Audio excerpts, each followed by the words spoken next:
Yo, what is up, guys? XRP is at $1.04 right now in CoinMarketCap. Our first tweet comes from the Crypto Squire BlackRock update. Rumors continue to circulate that BlackRock could file for a spot XRP ETF as early as Monday. Nothing is confirmed yet, but if it happens, it could become one of the biggest milestones in XRP's history. Monday could be huge. Our next tweet comes from Zave Crypto. Breaking: Ripple's leading the tokenization revolution with over $55 trillion in US assets ripe for tokenization. Ripple is set to scale from billions to trillions. This could send XRP to $10,000 plus. Let's watch this video.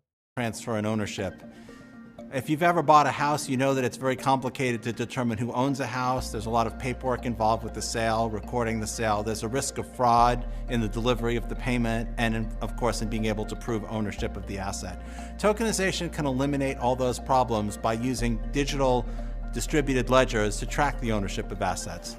That also simplifies things like if you want to borrow against an asset, use the asset for collateral, the person who's providing you the loan can more easily determine that you own the asset. And smash that subscribe button and hit that like button if you believe XRP will reach $3 again this year. Our next tweet comes from Bank XRP. Justin, Bank of Thailand governor, will allow banks to issue Thai baht stablecoins this year.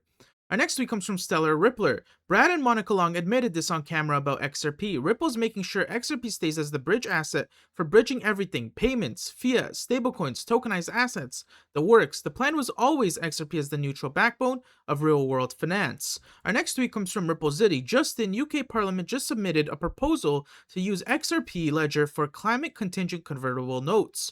Our next tweet comes from Crypto Barbie. Justin, US Senator Cynthia Lummis announced live on Fox Business that the Clarity Act will be brought to the Senate floor in July. Let's watch this video. I spoke with Jamie Dimon just a couple of weeks ago, and he was not happy with where the Clarity Act is right now because he is expecting that the crypto companies will be able to pay rewards, and he says it's not fair. They're not banks.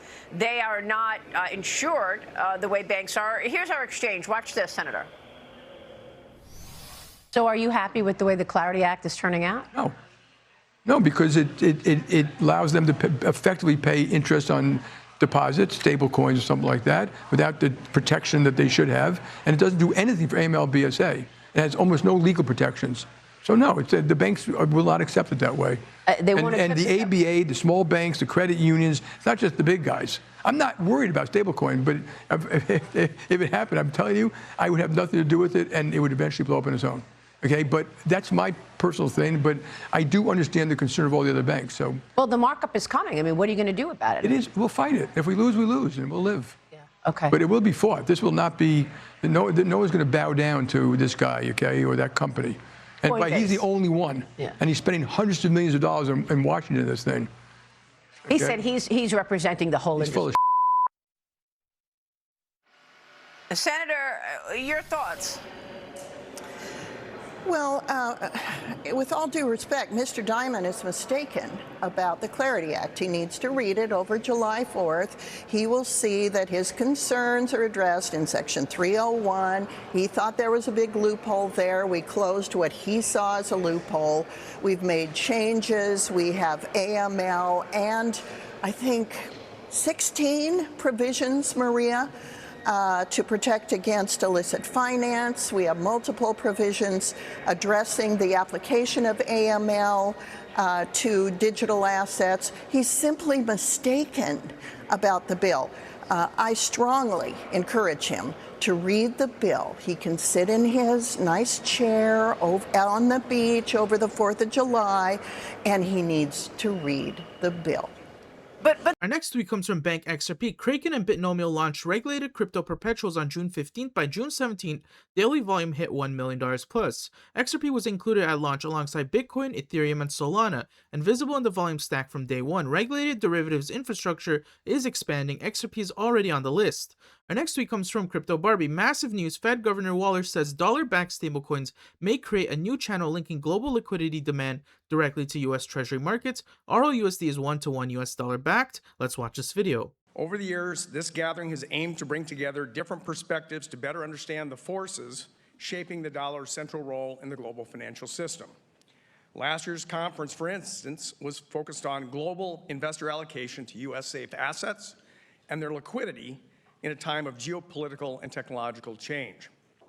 This year, we are here to discuss the implications of financial innovations especially digital assets such as one of my favorite things, stablecoins, for the international roles of the US dollar. One striking feature of these discussions has been how rapidly the underlying questions have evolved since the first conference in this series. While the traditional drivers of the central role of the US dollar in the global monetary system, from the size, strength, and depth of the US economy and financial markets to trust in US institutions and rule of law, remain critically important today, the environment around these drivers is changing rapidly. Technological innovation is increasingly altering how households and businesses interact with US dollars, whether it is through holding new types of assets or through changes to the payment rails by which dollar-denominated assets are transferred, intermediated, and settled. Distributed ledger technologies and tokenized assets, such as stablecoins, are creating new channels for global dollar intermediation that operate alongside or sometimes in conjunction with traditional banking and payment systems. As a result, the dollar's international role is also evolving. The private sector is moving rapidly to expand access to dollar-denominated assets, innovate in new financial services, and explore potential business opportunities that perhaps did not make sense with legacy technologies. In doing so, there will be complements to the traditional financial sector, and there will also be areas of competition, which is good. As an economist, I believe that is a good thing. More competition generally leads to better outcomes for both consumers and society as a whole. The papers presented at this year's conference collectively highlight how broad and multidimensional the integration of new technologies into the global financial architecture has become. Let me briefly outline the key research themes you will encounter over the next 2 days. A set of papers examines the transformation of payment systems and foreign exchange markets through stablecoin and blockchain-based financial infrastructure, documenting the rapid growth of stablecoin-based transactions, decentralized foreign exchange trading, and alternative cross-border payment rails. Other papers study spillovers from stablecoin adoption into broader financial markets. These papers test whether stablecoin flows can affect exchange rates, dollar funding conditions, covered interest rate parity deviations, and cross-border capital movements. A major theme of the conference concerns the relationship between stablecoins and U.S. safe assets. Some papers explore how dollar-backed stablecoins may create a new channel linking global liquidity demand directly to U.S. Treasury markets.